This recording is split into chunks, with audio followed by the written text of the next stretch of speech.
Hello, I'm Roberto Adriani and I'm a senior partner of the public relations firm Heritage House, part of the global network PROI. My keynote speech is about corporate reputation in the Metaverse.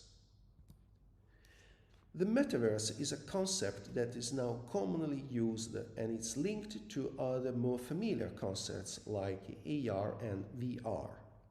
AR refers to the use of digital technologies connected to electronic devices like special glasses that allow virtual information to be added to the physical reality we are observing at the time.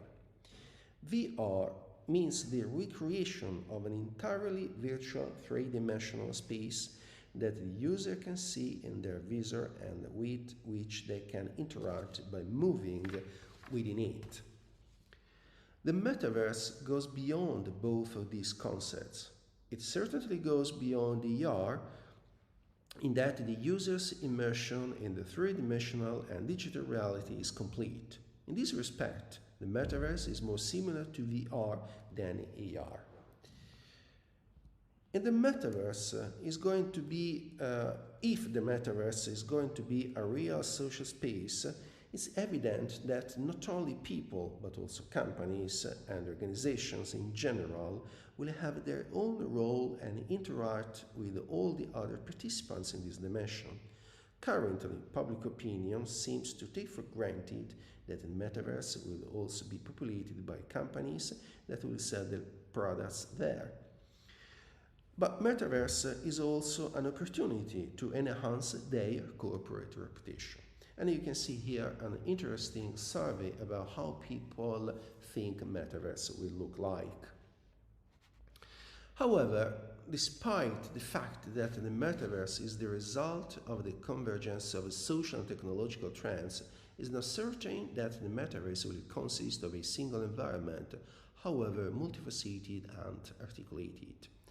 If we look, for example, at what Meta is doing, we see an attempt to make its own metaverse, as other companies are also doing, like Epic Games, Roblox, Zepeto, etc. These metaverses, as they are currently conceived, are destined not to communicate with each other. Consequently, it is likely that most of the activities won't be able to be performed simply by moving from one platform to another with their digital assets, but will have to be recreated from scratch each time, probably starting with the avatar itself. We mentioned it before, corporate reputation. So let's have a look at this concept. Reputation is one of the most intangible assets of a company, so intangible that it's even difficult to find a single definition of corporate reputation. This difficulty also originates from the wide range of cross-disciplinary perspectives that have been taken, which include economics, accountancy, sociology, marketing, organizational behavior, and strategy.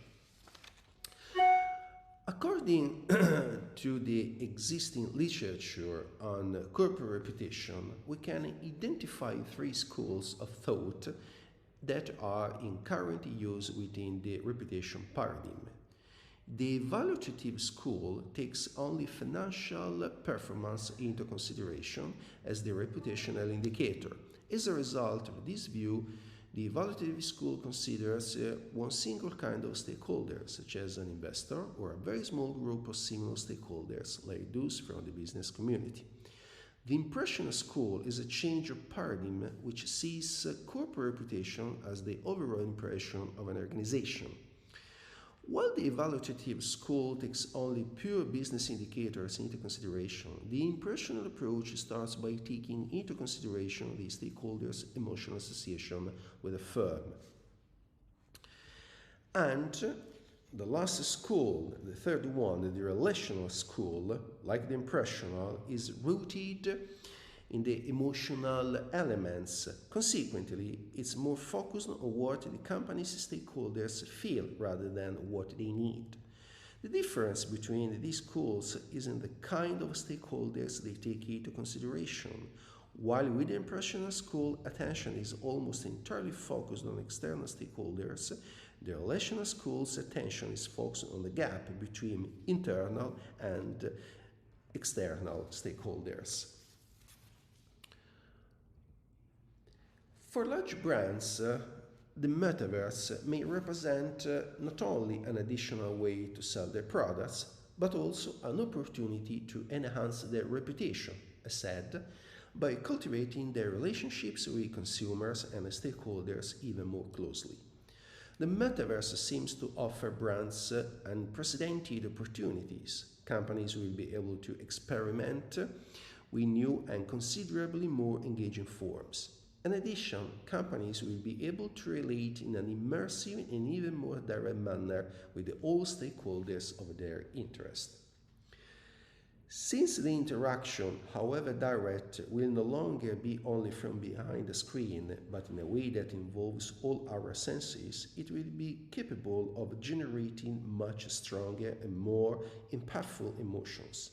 This is why brands must take responsibility from the outset to be a reliable interlocutor and place the user in a safe context. It's clear that interaction in the metaverse will also present risks. So, we can distinguish different types of risks directly or indirectly affecting the company's reputation. First of all, incorrect relationship brand users. This is the risk of a direct damage to a company's reputation caused by the behavior and reactions of the users, or the avatars, towards the company's brand and with whom they somehow enter into a relationship. For instance, if a company decides to sponsor a large virtual event, its participants indirectly become its ambassadors, especially if they can use branded digital goods made available by the company itself.